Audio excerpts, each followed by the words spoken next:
Season 2, Roxana. First of season 2. Season 1 went well.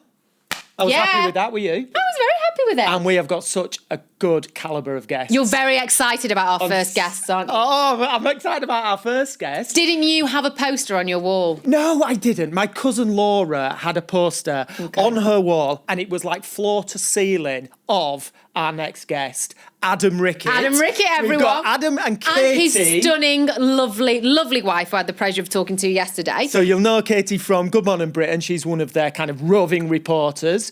You'll also know Adam Rickitt from, what was he? Coronation Street, and can you remember his song? I can't remember his song. It was called I Breathe Again. Do you want to sing it for us? Go. That's all I remember. Right, well done, I Breathe Matthew. Again. I remember he was in a glass box with no top on. How many times did you watch the video? Not many times. And who did you tell your fitness instructor when you were doing the full Monty for charity on ITV? Who did you tell them you wanted to look like? I might tell Adam this, actually. Yeah, so when I was doing the real full Monty a number of years ago and we had to get naked on stage at the Palladium, I did a lot of training. I wanted to look good. Oh, yeah, you did. Every single day. I heard about how much training you were doing. How much broccoli and fish I was eating. Broccoli and chicken every day. And he said to me, what sort of look do you want? What do you want to get out of this? And I went, do you remember Adam Rickitt from the 90s? I want to look like him. Yeah, just minus the curtains. You actually had the curtains when I first met you. You have had the... Right, okay, enough of us. Let's meet our guests. Lemon getting dried on by Keith Lemon. I won't swear, but... Yeah, dude, my piss is what I said. Suddenly... I know. What she's done, you both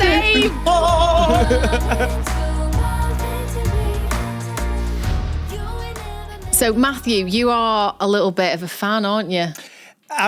Listen, Adam, I have been like fanboying over the fact that we've got you on. And I'll tell you why. There's a couple of reasons. I remember, like, back in the day when you first got Corrie, and you became, and we'll talk about this in a bit, but you came almost like an overnight massive sensation, really. And it was around the times when there was all the magazines out, wasn't it? Like Just 17 and all that. And I remember my cousin Laura. You had him on the wall, Matthew. I didn't. No. You had him on the wall. No, I promise I didn't go that far. But I remember walking into her bedroom one day and there was a poster that was literally the length of her door of you with your curtains, with your top off. Yeah. And, well, that's where you became famous for that haircut, weren't you, and them curtains. So, and then... you know what, when I first met you, you had... but don't say I was styling myself on Adam now. It was basically, I used to play a lot of rugby.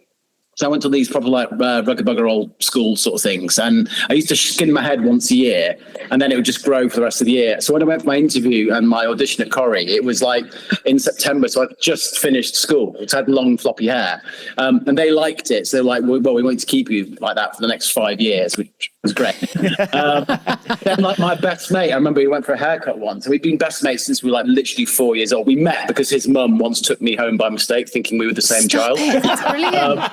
Was she drunk?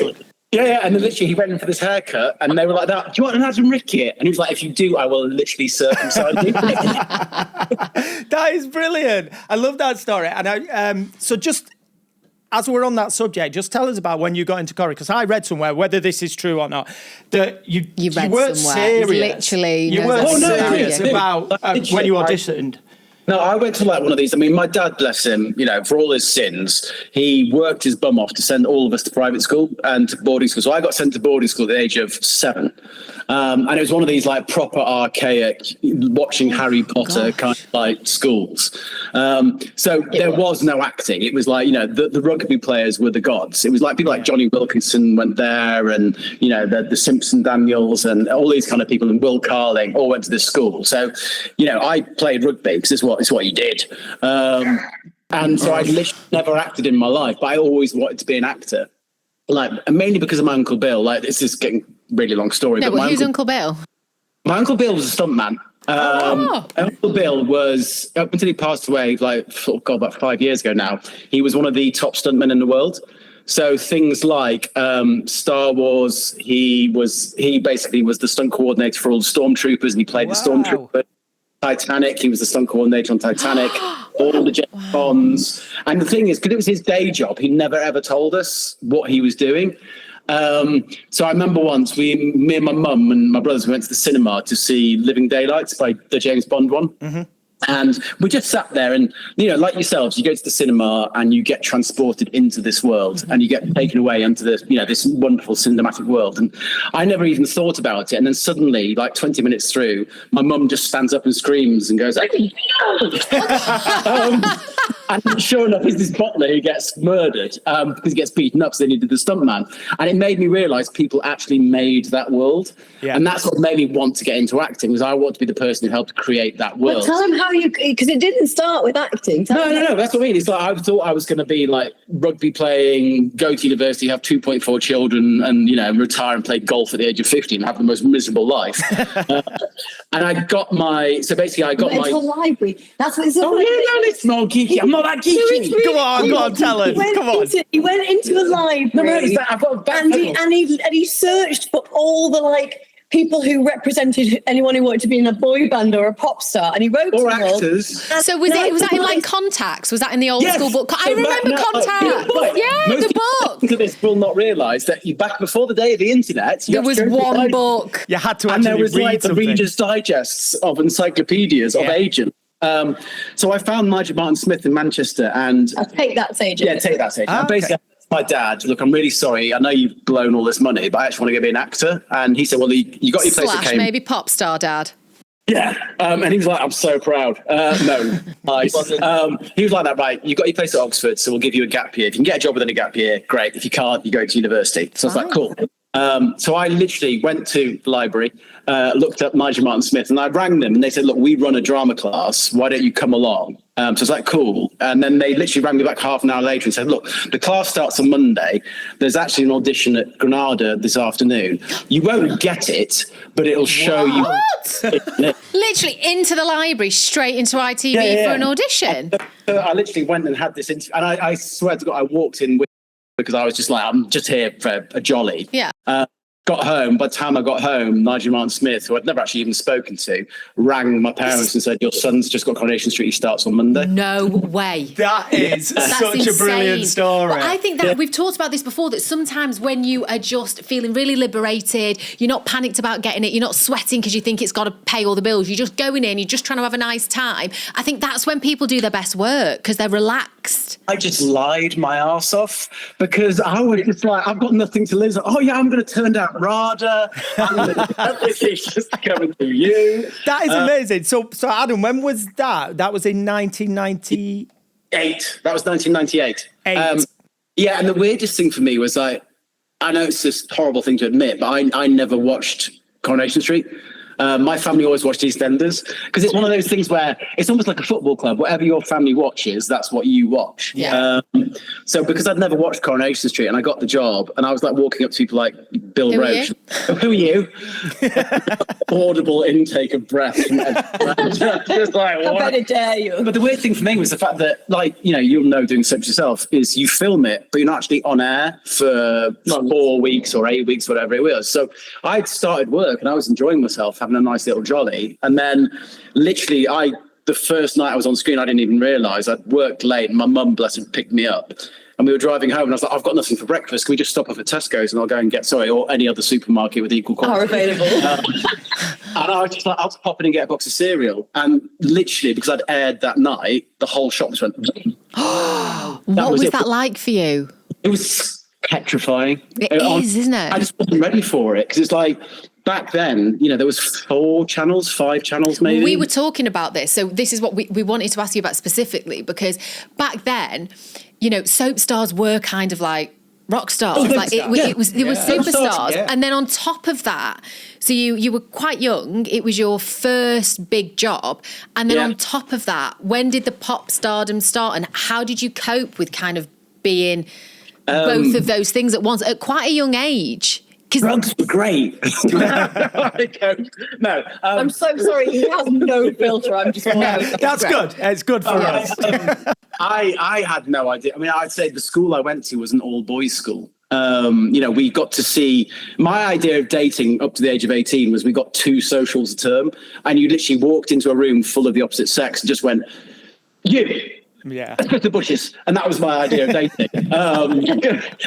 You mean for a kiss, by the way? Of course. Yeah. Is that how we wooed you? Yeah. You into the bushes. Get to that later.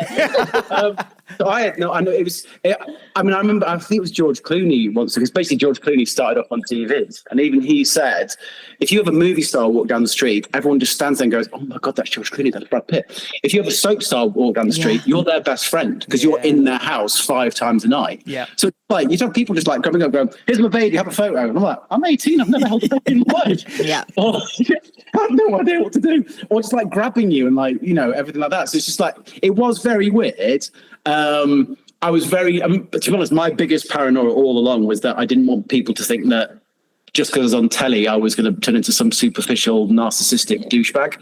And that was actually the most destructive thing for me. Was the fact that I got so paranoid about people thinking I was going to turn into a douchebag. I just got scared about actually going out or doing anything. Really? Yeah. Well, like social anxiety of going out, or you just didn't want... I mean, as I said, that was after I took an advantage for a while of it, because I was very lucky, and I've never had a lot of friends, but the friends I've had have always been on one hand, and they've been the closest. They're the best. That's all anyone needs. Yeah. Yeah. So for a while, me and my brothers and my best friends, because my brothers are part of my best friends group as well. We did go out and we absolutely had the time of our lives, and it was great. But then it just because again, back then you didn't have the internet, you didn't have social media, so the papers could write whatever they wanted, and Saturday was always Celebrity Press Day, when where is the douchebag who does channels? Matthew Wright, and people like that.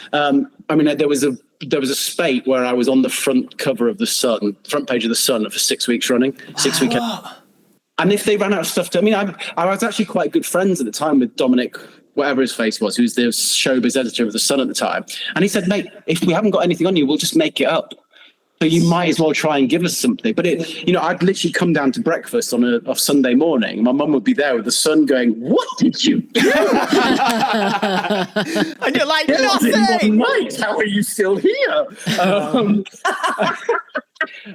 So it got a bit weird in that respect. So it did make me, because then, I'd also get tickings off from the then producer, Brian Park, who'd be kind of like, "You need to focus on the work, not the socializing." I'm like, I literally went to the pub down the road. I didn't expect to be on the front page of the newspaper. Yeah. And how did you go? So when you did your pop stardom, were you still in Corrie, or did you leave Corrie then do pop stardom? I left Corrie to do pop stardom. The way it was... How did that come about? Did someone just say, you? Idea. Yeah. No, the way it was pitched to me was everybody knew me as Nick Tilsley. So, because I was lucky, I had quite a lot of acting offers to go to. But the way it was pitched to me was because everyone knows you as Nick Tilsley, this is a good way for them to see you as Adam Rickitt. Yeah. So that you do another. Well, then you do another thing. They won't just go, "Oh, it's Nick Tilsley in a kilt" or something. So yeah, I did the pop music. It was a 6-album deal. It was worth a lot of money, and it was the worst period of my life. Really? Why was it the worst period of your life? Because it's so different to nowadays. Nowadays, you a really boring fact, but the way people make money is from doing gigs. Yeah. So Ed Sheeran makes all of his money. It's not from streaming; it's from doing gigs. And you got what's her face now? Who's the Adele? Nope. Taylor Swift? Yeah, one. She's pulling in like £1 billion. Oh yeah. By doing a tour. That's how you make your money. Back then, it was from sales. Yeah. So all that was important was promotion. So literally every single time you did a song or you did anything like that, you would do 4 months out, you did nothing but photo shoots for all these magazines like TV Hits and Smash Hits and stuff like that. TV Hits, Smash Hits. I know, but I hated having my photos taken as well. I was so bored. Everyone was like, "Oh, you pull a very good moody face." I was like, yeah, because I'm He still teaches moody face, by the way. We'll show you that later, but he's taught me a very good moody face. Yeah. So I just found it I did it for a year and a half, and in a year and a half, because they're more concerned about the press you're doing, they don't care about actually you doing anything creative. Yeah. So a year and a half, I didn't sing live once, even though I wanted to. And the worst thing is you're getting interviewed by people who they've been to university, they want to be a journalist. The first job they've managed to get is on TV Hits. They're interviewing some stupid pop star who's releasing a song where he's naked and hyperventilating. All they care about is you send us a biog with a list of suggested questions, and they just read off the same suggested questions. What's your favorite cheese? And it just got really monotonous. And then, like, I was told at one point the most important gig I would ever do in my life was this senior management Woolworths Christmas party. Wow. If you were successful with them, then they would put your single near the cashier's desk. Of course. Boom, boom, boom, near the cashier's desk. And literally, you had me, Boyzone, you had 5, and we were all fighting over having this one gig in front of 200 people's Christmas party. And I got it. And my record label was so happy that I'd got this gig. And I was like, this is terrible. No idea who I am. There's not one set of full teeth or full head of hair amongst us. But yeah, I mean, and even things like, you know, Hey, you got to wonder what bootleggers you get when you had the stand at the end of every Astor Eye on the bootleg and all his CDs. Amazing. They wanted everything to control that. The only time I actually, because I had my brothers, I had my best friends, and even when I was doing Corrie, there's this wonderful group of us, like with Jane Danson and you know, Stephen Arnold and Martin Hancock and people like that. I was always used to having a close-knit group. And when I was on my own, the people I found to do that with the dancers, and I got on so well with the dancers. They were absolutely brilliant. It was almost like I was part of a band. Yeah. And then the record label didn't like the fact that I was close to the dancers. Why? So they fired all the dancers. What? Why? What do you mean? But they were like, they might say to you, you should do something different, that you shouldn't do this. Oh, wow. It was quite controlling. Oh, God, yeah. I had Nigel Martin Smith as manager, and then, you know, what was Polydor Records then as that. And it was really controlled. So you're a product that they want to keep under control. Yeah. And manage. Completely targeted at teen girls and gay men. And it was like, you cannot step out of that zone. You cannot, you know, like, they're even like, let's do media training. And I said to them, look, that's the line in the sand. I'm not doing media training. I will say stuff in interviews, which you will soon realise, and I'll put my foot in my mouth, but I'm not changing who I am for you. But you kind of did in a way, didn't you? Because this is the thing I found really shocking when I actually watched some old stuff back with Adam, is that he was a completely different person. Like, this is him now. And I adore him because he has no filter and he's wonderful. But like, back in that day, it's almost like they put him into this situation where he's petrified of saying anything. So he was almost like a little boy, weren't you, in him? And like, it's actually quite heartbreaking. They do things like Norton, like, oh my God, I really like Graham Norton. I think he's brilliant. You go on that TV show, and literally as you're going on, they're like, you can't say this, you can't do that. You've got to to be fair, there's an element of that when you're on a soap to some degree, probably not as intense as that, but you know you have to represent the show correctly. You can't say anything a bit edgy or a bit racy, or, you know, you do have to make sure that everything is very... You can be fun, but you've got to be fun beige. Within boundaries, Do you know what I mean? I think it's worth saying, because she works for news. She can't even have an opinion. Yeah, that's true. Yeah, I bet you must feel quite limited sometimes when you're spoken to on an individual level. Yeah, 100%. I mean, Ad's been great at sort of getting me out of my box a bit, because at first, like, you know, I was, again, sort of terrified to say the wrong thing, because we are like literally paid not to have an opinion. I know news has kind of developed on from a bit from that now, but, you know, if I say the wrong thing, it is a big problem, because you're representing an objective viewpoint for a show. So, but I think with sort of like doing a lot more of this over the last few years, we've got a bit better at knowing what's okay and what's not. I've corrupted her. He's corrupted. Yeah. So, Katy, now we're on talking about your presenting. How did you actually get into that, and what was your kind of early career and getting into the presenting world? The luckiest thing I ever had, and I still don't know who my mum paid, I'm joking, but I got onto an ITV trainee scheme. So I always wanted to be a TV presenter. I wanted to work in news, but I didn't think I'd get it. It was that sort of thing of, yes, I'd love to do it. Not many people get to do it. So I went and did a postgraduate course in broadcast journalism, and everyone on that course applies for these trainee schemes with BBC and ITV. And somehow out of about 10,000 people, I got 1 or 20 places, which amazing. I still think was the life-changing moment for me. And then I was also very lucky in that they sent me to Plymouth, which was hilarious because I lived in Yorkshire and it was about as far away as it could get. Yeah. But because it was a small, ITV West Country was quite a small newsroom, I was presenting, reporting and everything within about like 2 months, whereas a lot of them were waiting years. And then... Also, what did you do during your apprenticeship thing? Who did you meet? What kind of like thing? She's being very humble. So when she did her apprenticeship thing, she was like given a camera to do like internal stuff for ITV. Oh no, that was later. You talked about Keith Lemon. Yeah, that was later. Like meeting Keith Lemon and getting dry humped by Keith Lemon. Oh, right. Tell us about that story, Katy. That's what this podcast is all about. No, but this is another story. I'll very quickly finish that story, then I'll go on to that one. So I forgot what. And then I went for Good Morning. So basically, when I did all my trainee scheme, I got to do a little bit of ITN, a little bit of GMTV as it was at the time, and I just loved the live element of everything. And then I went for a job at Good Morning Britain, and I got that, and it was the best. It was when we just met, so wasn't it? It was the best thing ever. If you want to know about Keith Lemon, I did a secondment early on in my career, where I went round like behind the scenes ITV. I came to Emmerdale actually. And I did like little packages of like what it was like behind the scenes at all these things. And I went to meet Keith Lemon. I think it was behind the scenes at Celebrity Jews. And I put the camera on and he just went, Katie's having a great time on her attachment and now I'm going to get attached to her. And then like threw me on the floor and dry humped me. Oh my God. Can you imagine doing that now? Can you imagine in this day and age, just doing your job? The worst thing is, Roxy, about 2 years later, he was in the big reunion. You did it to him. And I ran up to him drunk at the after party and went, do you remember dry humping me in backstage? And he literally looked petrified. His wife as well, bear in mind. Well, he's there with this big hat and the hat kind of came off like, sorry.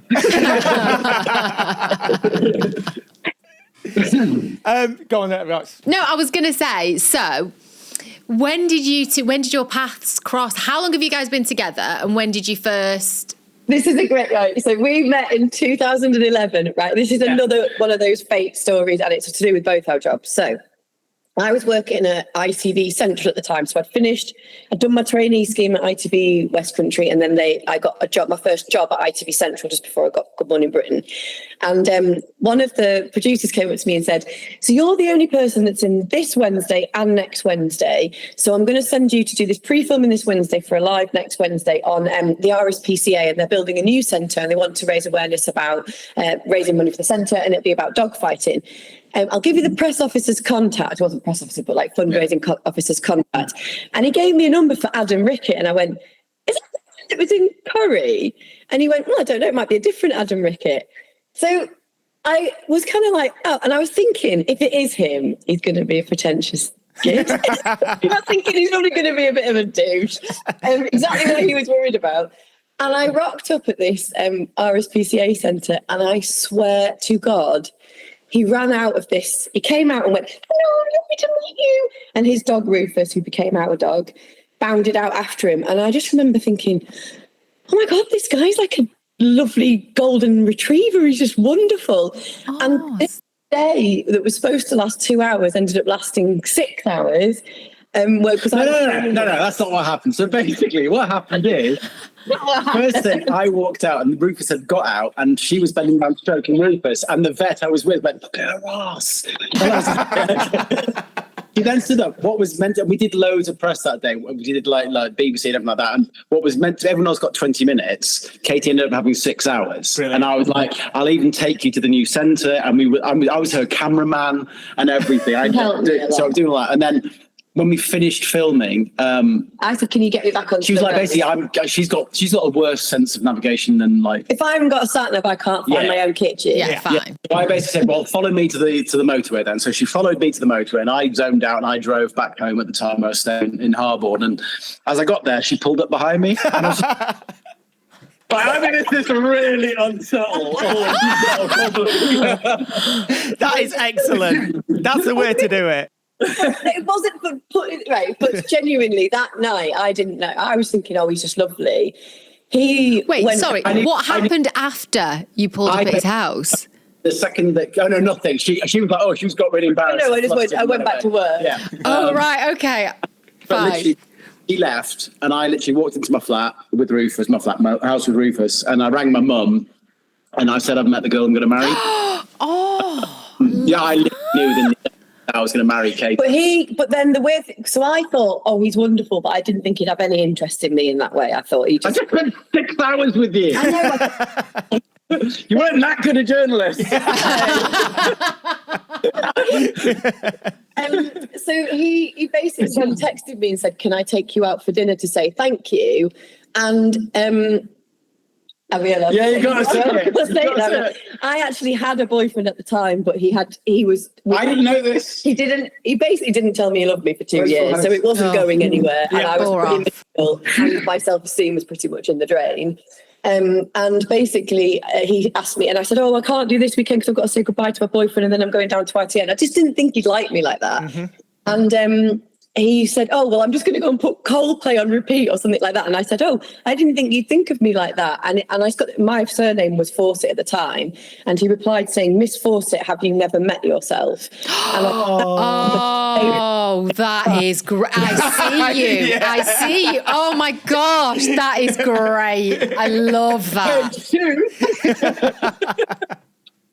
That is a brilliant story. I love that. So then when was the first date? Did you get rid of the boy? Did you keep the boy for a bit and audition him? Like, what was happening? Got rid of the boy. Got rid of the boy. But then kept freaking out because she thought I was a player. Of course. And I think any sensible woman has zero trust until you earn it. Thank you, Roxy. 100%. He doesn't understand this even now. I was just like, you've got, especially after I was, like I said, my self-esteem was pretty low. I didn't want to trust in it because the first thing... It would be foolish to, I think. Yeah, exactly. Thank you. I think it's romantic too. No, thank you very much. I think most women, to some degree, have been hurt, and so I think you have these barriers, you have these protective shields. Otherwise, you just end up kind of going from really awful relationship to potentially worse relationship. You have to protect yourself until someone earns it. Yeah. But then what made her realise it was genuine is we went to her brother's 30th birthday party at the local social club in Northallerton, where her brother, dressed up in drag, got exceedingly drunk and threw up in the toilet. But I'm there holding his wig while he vomits. Wow. He does love me. Yeah, and then I had to go back outside, and this brother with his breath vomit face. Yeah, it was like, let's do karaoke if I breathe again. I'm there in a social club in Northallerton with a man in drag, vomit all over his chest, thinking that this girl who I adore and is the love of my life is actually about to bin me off, and I'm having to sing I Breathe again. Amazing. But she just came over and she kissed me, and it was the way I'd never been kissed before in my life, and it was the kiss of true love. The thing is, stop it! This needs to be a film. The stupidest thing is, our first date, we literally went for lunch and ended up out till midnight. We went for lunch. We stayed. We had dinner. It's not even a glamorous place. We went to Cafe Rouge and Cafe Vert, Cafe. Oh, they're all available. Yeah. We went to Cafe Rouge, and literally we went for lunch, and we were there at dinner time, so we got dinner as well. So I knew I loved him. I just didn't want to let him in. And then it was literally, Roxy, what you said. It was like I had this barrier of just don't trust it just yet. Yeah. And it was only for a couple of months. But then seeing him with my brother, the fact that everyone else abandoned my brother while he vomited, and Adam was willing to get sick all over himself and do the one thing he didn't want to do, which was sing karaoke his own song. I was like, oh, he really does love me. Oh, that is amazing. So this was back in 2011. Yeah, that was all 2000. And then basically we went on holiday, and she said to me, from when we finally got together, she was like, we can't get engaged for at least a year. It was my thing. Yeah. It was like this, her and her weird friends had this thing where you couldn't get engaged for a year. So we were going on holiday in 2012. And I was like, well, balls to you. I'm going to ask your dad if permission to propose to you. So I asked the dad, who immediately said, that's lovely, ask her mum. Yeah. So I was like, okay. Anyway, then we did. We got engaged. And I was like, great, we're engaged, we're in love. Let's get married really quickly. And she's like, and my idea of really quickly is next week, or if you want to drag it out 4 months. Yeah. She's like, no. It's at least a year's planning. And I'm not getting married in 2013. So it's got because it's the longest engagement in history. It was 20, and then we wanted a winter wedding. So we got married on the 20th of December, 2014. 13's an unlucky number. Do you really want to pin your wedding on that? No, I think me. Funnily enough, my husband asked me after 2 weeks. We weren't even together, and then eventually we were kind of together, loosely together. And he asked me again, and I said, "All right then." And then we didn't get married for 7 years. So I think actually that's much. In the grand scheme of things, that's quite quick. Yeah. But what I would say is, quick tip to all your listeners, viewers, whatever it is nowadays. Get married just before Christmas. Oh, it's so 2 reasons. One, the weekend before Christmas, everyone's in a really good mood. What date did you get married? Because I got married on the 22nd. Saturday, the 20th of December. Yeah. Right. It was last weekend before Christmas. Everyone was in such a good mood. And you didn't have to pay for any flowers because there was Christmas decorations everywhere. Everywhere, of course. Yeah. Honestly. Just like that. I've saved a fortune. So now we're at the stage where you are married, and let's talk about Dexter and Jones. Yay! So Dexter and Jones is basically our baby. So I'm trying to think how to simplify quite a long story, but we, first of all, we found out we can't have children, which we're actually really cool with. The only thing, it's his fault. It's not his fault. Absolutely nothing. we could have gone into IVF, and it gave us that chance to go, do we really want this? And we thought, actually, no, we're not, that isn't a massive part of what we need. And I know it is for a lot of people. It just felt like when we sat down and thought about it, we didn't want to go through all that with IVF. The only thing we felt we were sort of lacking with that was something that we would do together, and it was almost like building something together. So we basically had this place where when we first moved to Knutsford, Dexter and Jones was set up by two couples beforehand. We were one of the first customers through the door when we first moved. And it was a lot tinier. It was a little like gin shop with one table in the middle. And we walked in and I just burst into tears. And I can't to this day tell you what it was, because I'm not one of those people who, I'd love to learn more about it, but I'm not one of those who says this about a lot of things, but I felt like it was something that was going to be part of us. And I was like, I wish we'd thought of this. It's so perfect. And then we used to joke with the owner, like, if you ever want to sell it, we take it off your hands with it. We'll sell a kidney if we have to. Kind of. Like 2 years we did this literally every weekend. And then one day we were walking in Tatton Park and I'd had a really tough week. And I'd said, what would make you happy? And I just want to run Dexter and Jones with you. And the next day we were getting on a flight to go to Italy. And the owner rang us and said, right, I know we've joked about this, but I'm selling up. Would you genuinely be interested? Oh my God, I love that so much. That's literally giving me amazing. But also, you kind of manifested it over 2 years, hadn't you? If you kept asking this and manifesting it's the opportunity it gave us, because like, I by that point I was like 42 or something like that. No, 40. Oh. I was old. I'm even older now. But no, it's kind of like. So how long have you guys had the bar now? We've had it since 2019, so we got it in November 2019, just in time for COVID, which is great. But it was kind of like, as a jobbing actor, you are a complete slave to your career. Yeah. Like one day I can be on a lovely soap filming for 5 years, and the next time I'm meant to be doing a touring play. Yeah, it's really hard. Like I can't be bothered anymore. So I had this conversation with my agent, who, bless him, has been with me for years. And I said, look, my thing is, if it's something I really want to do, I will act forever. But I'm sick of doing touring plays or doing like crappy TV shows in the hope that it leads on to something else. Yeah. You'll know yourself, your agent always comes to you and goes, I know it's not the best gig, but they're then doing this, but it might lead on to that. Mm-hmm. And it's just like, I just can't be bothered with it anymore. It's like, a horrible thing to admit as an actor. I hate theatre. I can't be bothered with it. Right. There goes any theatre. I know a lot of people. I know a lot of TV actors that say that. Yeah. Wait a minute. Can I just say at this point, just quickly? I know this is backtracking slightly, but didn't you do a lot of musical theatre? Yeah. And didn't you go and see Adam? I did. Yeah. I saw you in Rent. Yeah. Rent was brilliant. So the funny story about Rent is, ever since I first started in the business, I've been offered Joseph and Jesus Christ and every other parable about 1 million times. And I've just always said no, because I don't like musical. The fact that you're watching something and you're having a conversation, then suddenly... I know. I just want to say I love that. But anyway, I love that. He loves that. I can't bear musical theatre, to be honest. For God's sake, the songs are starting. So then basically I got offered Rent by the producers, and they rang me and said, do you want to do Rent? And I was just like, I have no idea what it is. No.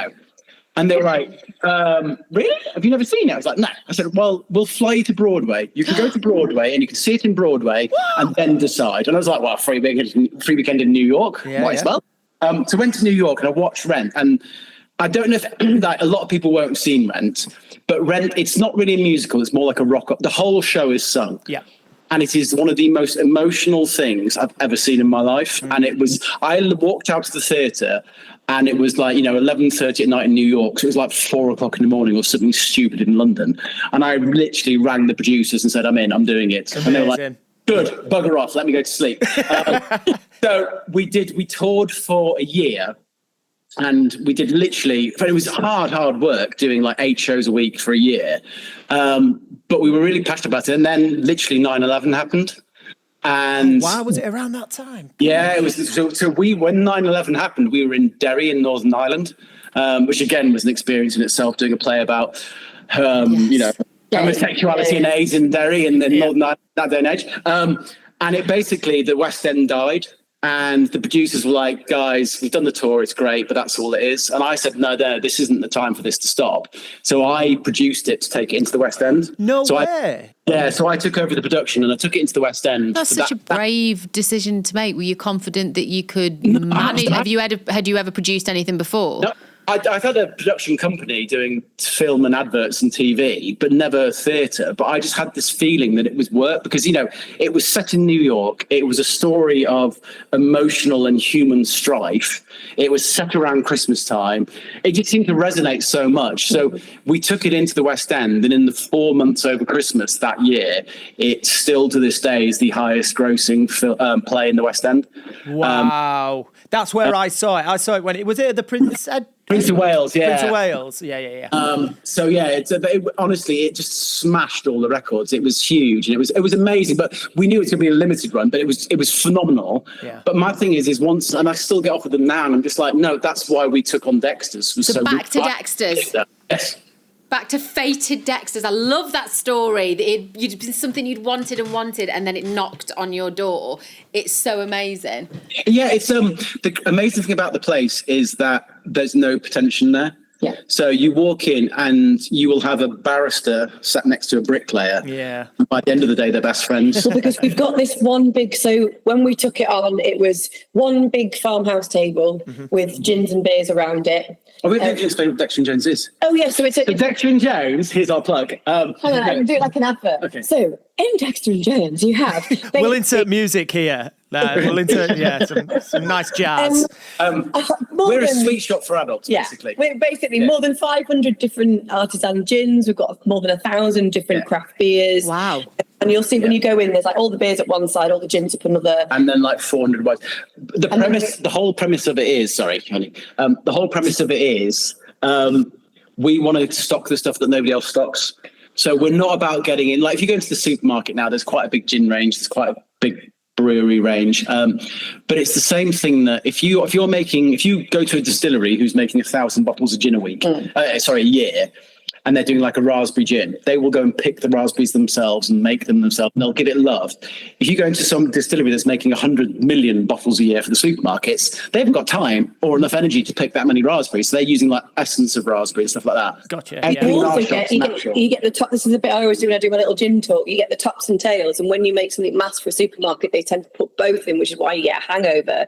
If you're a small batch, they take the rubbish out and only give you like the really clear distilled liquid. So you might pay like 40 quid for a really good bottle of gin and 20 for a not so good one, but you'll have a clear head. It'll taste phenomenal. It'll have all the ingredients of something that you love in it. We're just really and things like the beer, like one of the, as I said, we took over the brewery. We took over the bar in 2019, just before COVID, and we were really lucky in that one of our regulars was actually the head of trading standards. Right. So we shut the same as everybody else. And I remember, so this is COVID. This is during COVID, yeah. So just let me finish. So basically, we went to bed. Did you see that? And we had one. There was us and there was one employee, this wonderful guy called Matt. And we went to bed having had to shut the bar. And I said to him, look, mate, as long as we can pull in, because we also did an online shop, as long as we can pull in 380 quid a month, that'll be enough to keep, because I'll get the rent suspended and it'll be enough to pay our business rates or whatever. And the first day we walked in, there was over £1,000 worth of online sales. I was like, we're going to be all right. But then we started doing home delivery. So basically Ad and Matt would be in the shop, and we said, if you want anything within an 8-mile radius, I'll bring it round. And I was doing 50 home drop-offs a day. Wow. And the nice thing about it was that community, wasn't it? The nice thing about that was when you take on a business that's already started, even that, whatever you do, there's always going to be people who go, oh, you're changing something, you're new, you think, we were so worried, a bit like the thing that Adam was saying about his previous career. We didn't want people to be like, oh, they're pretentious, they just think they can wade in and change it. Yeah. What we had to do is basically start from scratch. So we were told so the trading standards rang us and said, you're an off license because you're a shop. And we were like, well, yeah. And he said, well, off licenses can open. We were like, I know, but are people going to judge us if we do? He's like, no, I'm asking you to open because there are so many people trying to buy booze from Waitrose that people can't get bread and milk. So we opened to do takeaways where people could come in and buy something one at a time. Yeah. And then I started doing the home deliveries. And the thing was, we've got such a wonderful community that they really warm to it because we put the effort in where we're working our butts off. Yeah.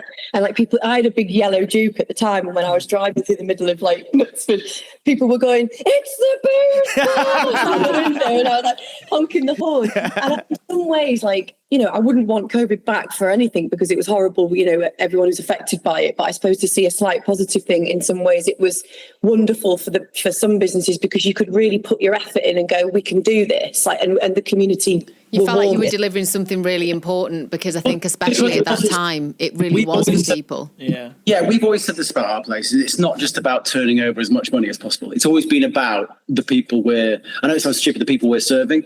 And when I say serving, it's like supporting, being friends with them. It's like things like when we were doing the drop-offs, I think it was like lockdown number two. And I knocked on the door of somebody and, you know, we stepped away and this old guy came out and I was like, "There's your parcel, sir." And he just burst into tears. And I was like, "Are you all right?" He's like, "You're the first human I've seen in 6 months."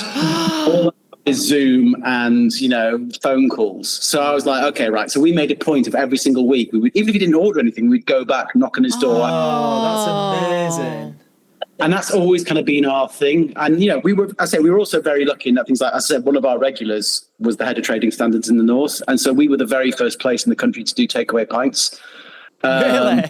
Yeah. So when it was allowed, the takeaway pint thing, our shop's literally like 800 meters, well, it's about half a mile down that way. And we walked into work one day and we were about 200 meters away from our shop at 11 o'clock in the morning. And there was this queue. And we were like, "Oh my God, what's in the supermarket?" Bear in mind, there's no one driving through the street, so I'm walking down the middle of the road carrying ice, going, "What the?" But yeah, we're like, what's all this queue for? It's like, you know, we're thinking as like, you know, is the Queen coming, or is like, you know, there's a discount sale, and it was literally for our bar. And at 11 o'clock in the morning, we were pulling pints for people, and blokes were bursting into tears. They were like, "First pint I've had in 2 years." The best one was all these lovely young lads as well. Like there was a group of like basically 18-year-olds on BMXs We like cycled from Liverpool. that came from Liverpool, and they came in and they were like, "What's the closest thing you've got to Stella?" And I was like, "Oh God, Adam's going to really let me down." And Adam went, "I won't swear, but..." Yeah, dude, my piss is what I said. He said, "My urine." Basically. And the great thing was, I was like, "Oh my God, they're going to punch him." And they all just burst out laughing. And from there on in, they would come every week and ask for a pint of Adam's pee, which basically meant give us a pint of whatever you recommend. And we put a special line on for them, which was always something wacky like mango pale or cherry polar beer or something like random stuff. And we'd never have met them. These kids all had Asbos would come and get a pint and get a cake, and they'd go and sit in the square and just drink their pint and have their cake. That is amazing. I love that story. So this was pretty soon after you'd bought the bar and opened up that this all happened. So you'd never really run it as a going concern for very long until you had to kind of get a completely new structure. 6 weeks. We got 6 weeks running the place. And bear in mind that was 6 weeks of Christmas, so it was a massive baptism of fire. So we took it on and we were going, because it was obviously the busiest time of year, and because it's a shop and people were buying gifts and stuff like that, it was just mental. We had no idea what we were doing. I mean, but then to be fair to us, we worked from there on. So like from us taking over the bar to the end of COVID, apart from Christmas Day, which we didn't have a choice but to shut, I did 465 days without a day off, and was doing like 12-hour days every single day. So we, you know, while we were very fortunate to be in the position we were in and to live where we live, we did also work for it. And I think that goes back to like both, like you yourselves will know, it's the whole mentality of, I mean, I've kind of always lived with this saying in my head, which I could have made up. So if it is patented, which if you work to get in the firing line, sooner or later you'll get shot. So everyone always says to me, "Oh, you're so lucky this happened to you," or "You're so lucky that happened to you." And I'm like, yeah, but if you work to get in situations where that opportunity flies around, sooner or later you'll land it. So if you write to Nigel Martin Smith, are you going to... Yeah, if you bombard him with emails and letters. But it's the same thing as like, you know, you guys as actors, you're very lucky, like me, if you walk out of school and suddenly get a gig. Most actors, you know, work for years and years and years building up to this thing, and then get that audition and they get it and they make the most of it. But it's not luck that gets them across that final line. It's the years of work before. Yeah, true. That's what people forget, is that, you know, when you're seeing even like movie stars on screen now, you know, thinking, "Oh, I want to be like so-and-so." They didn't suddenly wake up one day and were Brad Pitt. you know what I mean? They've worked at that for 20 years, but certainly for like 6 or 7 years. I mean, I think this is the problem I have with like drama school, is that that's not the stuff that they teach these kids. I mean, I remember I got asked by a local theatre group to come and give a class to the kids. And it was, so I walked in and I said, look, I'm going to give you 2 lessons in this. First of all, I'm going to teach you the difference between stage acting and screen acting. Mm-hmm. So we did that. Second thing is I'm going to teach you about what it actually takes to be an actor. And I'm like, all these comments you hear about people saying, oh, you need a backup. You really do nowadays. Even if you're a successful actor, true. You still need a backup. Yeah. And, you know, I think they took stuff away from it. I mean, the other thing they did take away is that their parents came in the next day and said, would you mind explaining to my daughter what the C word is? Oh, no. That's all I kept saying. I couldn't help it. I had Tourette's. Producers are that I'm word. so sorry. And have you been asked back since? Yeah, they weirdly do. No, I don't do that. That is luck. I feel like me. But no, I think it's one of those things where we both always felt like we're not owed anything. You know, we both grew up with loving families. My brother's my best friend. Her parents are amazing. My parents were great. So we had a great start in life already. Everything after that is us having to prove ourselves. Nothing is owed us. We have to work for it. Yeah, we almost feel like, I think in some ways, the fact that, you know, because I still work for Good Morning Britain as well. I do freelance for them. So I probably do about a week to 2 weeks a month. Yeah. But I think when we took over, it was almost like, we were so desperate to do a good job. We didn't want anyone to think we'd got anything because of what we'd come in with. It was almost like you almost every time people came in and went, oh, do you work on ITV, or are you Adam from Coronation Street? We'd always be like, oh, because you just don't want it to be about that. You want it to be about the fact that you're saving your butt off and you're working really hard. We want to be valued for what we do. And I mean, the only one thing I would say is very lucky though is we have the most gorgeous community I've ever known. Yeah. Like, you know, in a different community, it might not have worked in the same way, but like we have a knit and natter group who come in every Monday and there's like 30 of them that sit and drink gin and knit, and I just adore them. I love that. And so what does it look like, or what does a week within this bar look like? Because it is a very unique bar. Like when you said you've got like 1,000 gins, I was like, don't they go off? Do people order enough that they don't go off? And you're talking about all these beers. I'm like, you know, I'd be thinking, oh, should we just get 3 in until we've got rid of them? You know, how does that work? But what does a week in this bar look like? What kind of stuff do you do? So basically, the way it works is Monday is like the hardest day of the week for me personally. So every single brewer we've got in there, I know the name of the brewer. I know the name of the sales guy. So everything we've got everything from people literally brewing it in their garage, in their kitchen shed, to brewing it in like a proper big professional brewery. Wow. Our main goal at this, I think this is what makes us different to a lot of other bottle shops, is we don't want to follow trends. We want to kind of support the beer community. So we actually go out of our way to find brand new breweries where it's literally Tom and Dick sat in the shed brewing stuff. And Harry. Yeah, and Harry. Now, Harry was a leper. They got rid of Harry. So like Monday, literally I get over 14,000 emails. What? Yeah. People in sheds? Every single brewery, tap room, every single whole. How'd you filter them then? I know. Well, I just kind of like try. I get really grouchy is what I do. On a Monday, he is a miserable git. So what we basically do is we're a bit of a dream team on a Monday, because he basically says to me, I don't say a single word. He comes up to me and he gives me a big cuddle and he goes, today's a good day if I don't have to speak to anyone today apart from my job. So I serve everyone. I get to have a lovely laugh and serve every single person who comes in and do all the like nice salesy fun stuff where Adam hides around a corner. All you do is you hear me in the background going, but no, so because I mean what we're very proud of is that one of our biggest, especially because because COVID was very kind to us, we kind of feel like it's owed to us to pay that forward to help the community that we've been profiteering off, essentially. Mm-hmm. So, we do try to find the next brewery and help them on their journey. The second they go into supermarkets, we're like, great, well done, have a nice life. See you later. But there's no point, because supermarkets will knock a massive amount off anyway, which you can't compete with. And also, it's what we were saying before, the quality goes. If you're brewing suddenly 1 million cans a week rather than 1,000, the quality goes down. Yeah. But we also do like events and stuff. So we do a quiz once a fortnight, which I write and do. Okay, it's not a quiz. It is a quiz. First of all, it's more like cabaret. Also, tell me a pub quiz at a 3-month waiting list. Wow, really? Oh, really? Literally, it's sold out for 3 months in advance. Because we have a lovely community. No, it's her. No, it's not because of me. What do you do with the quiz? What do you mean it's like cabaret? I've suddenly got an image of you with like tassels on, mincing round asking questions. Basically, it's almost like cabaret. So she'll be like singing. And... We do things like we have a round where I take the lyrics of one song to the tune of another, and you have to get them both. Right. Okay. Yeah.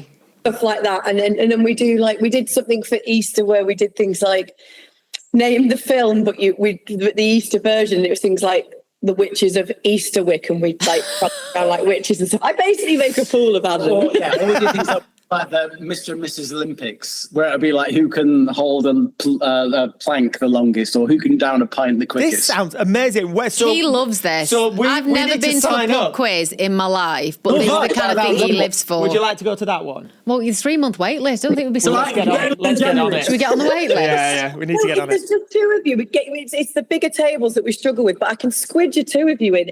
And there's one tomorrow, which we won't be able to come to because it's a bit late notice. But every fortnight, let me know Wednesday, and I'll make a space. Is it on the website? Is it on the website when they're on? No, just ring us. So we have a chef's table where we can always stick 2 people. 2 people. Right, yeah. We're in. We'll have to find a date when we can come. Music. You do music as well, live music. Is this correct? We do. Again, we're trying to support locals, so we get in like local artists and local gigs. And we're really lucky about, apart from Yorkshire TV. No. So I was just saying, when I used to work, so I was just saying to Roxy yesterday, I actually worked for 9 months in the same building as you. So I went to work as the main presenter for ITV News Calendar. So it was me and Duncan Wood for a bit after Christine left. And basically, can I say Bellend? Yeah, I can say Bellend. So one of our producers she's the news. came in on a Monday, and I said, "What have you been doing all weekend?" He'd be like, "Tooting on my bellend," because he's got stupid sense of humour. And I was like, "God, he's..." Did I ring HR? And then he admitted to me it was because he plays the saxophone. Oh, brilliant. So you're like, he's wildly inappropriate with me all the time. And he's not. And he was, so I said to him, we've got a bar, over in Knutsford. Do you want to send me some footage of you guys performing? Because they have a band called the Soul Shebang.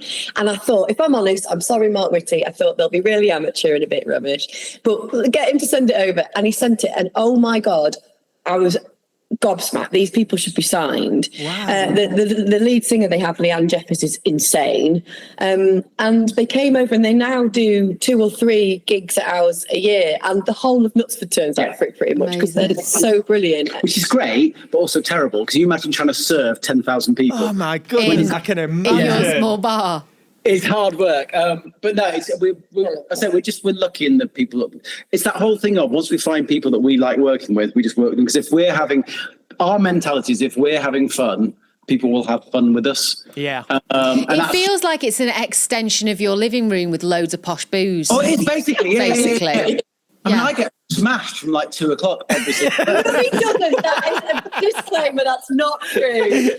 Smashed from 2 o'clock some days. Some days it's your prerogative. It's your bar. You should be allowed to do that. I'm allowed to do Absolutely, yeah.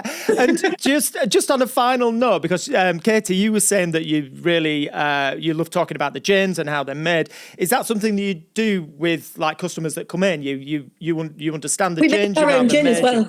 No. Yeah, we have. So basically, so what we do when people come in, the great thing about gin is if someone comes in, you can literally say, what is your favourite flavour or your favourite pudding or whatever, and we'll probably have it. So we made our own gins. We made a London Dry, which was named after our dog Rufus. And then we made a Tallulah, which is a strawberry cheesecake gin, and a Daphne, which is a blackcurrant tart gin. And genuinely, so looking at your face, all the ingredients that you would expect, say a strawberry cheesecake, go into the distilling. No, how does that work? Oh, I wish I had it still here.